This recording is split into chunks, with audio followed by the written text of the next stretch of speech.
The Virgin of Small Plains by Nancy Pickard. Narrated by Kymberly Dakin. Chapter 1, January 23rd, 2004. Abby Reynolds braked her truck on the icy highway, startled by what she imagined she saw off to the side of the road. That can't be, she thought, as she squinted into the snow, trying to see more clearly. When the wind blew an opening in the blizzard, Abby realized that it was not a hallucination. It was not an impossible illusion sketched on the early morning air by the gusting snow. It was, good grief! It was Nadine Newquist in a bathrobe, surrounded by swirling white, struggling through drifts on the old cemetery road as if she were determined to visit a particular grave on this particular morning. My God! It was Nadine, the judge's wife, Mitch's mom, Abby's own late mother's lifelong friend. It really was Nadine, a woman who was 63 years old and speeding toward early Alzheimer's at about the same rate that Abby's pickup truck was sliding sideways on Highway 177. What the hell was Nadine doing out there? She was all by herself, in a bathrobe, for God's sake, in a blizzard. Abby pumped her brakes with a light touch of her foot. Didn't slam on them like a fool, but her truck started to spin anyway, going round and round on the two-lane blacktop like a 2-ton skater on ice. She let her steering wheel alone, waiting for it to stop spinning before she touched it again. Coffee sloshed out of her lidless thermal cup in its holder by her knee. The smell of it filled the cab of her truck. She could still taste her last sip of it, along with the fruit and cereal she'd had for breakfast, all of which was now threatening to come back up her throat.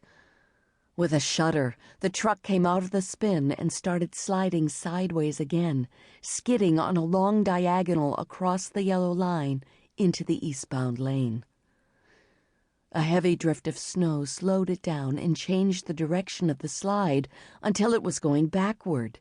The skid went on and on, picking up speed as it backed into the crest of a rise, then dropped down again, taking the bottom of Abby's stomach with it.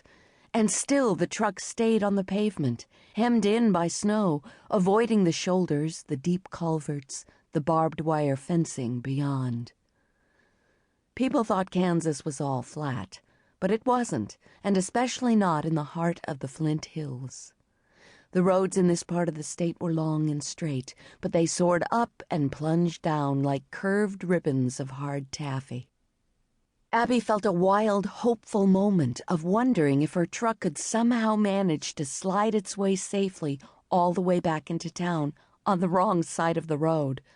That would be a miracle. As she sat helplessly moving back the way she'd come, like a passenger on a roller coaster in reverse, she looked up the highway to the west, hoping not to see headlights coming at her. That way looked clear.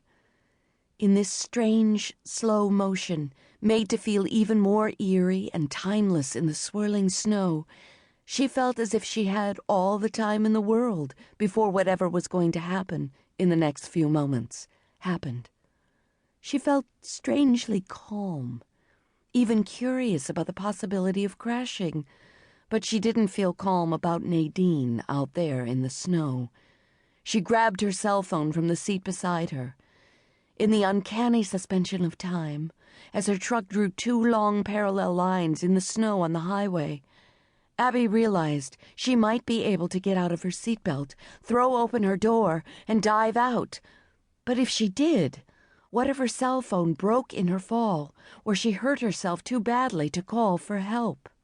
Then nobody would know about Nadine. Mitch's mom could fall out there in the cemetery, be covered by snow. She could die. If I don't jump, I'll crash with the truck. Nadine! Heart pounding, stomach queasy, no longer feeling calm about anything, Abby gave up the idea of trying to jump to save herself. Instead, she punched in the single digit that called the sheriff's cell phone. It was on auto dial because Rex Schellenberger was as long and close a friend to her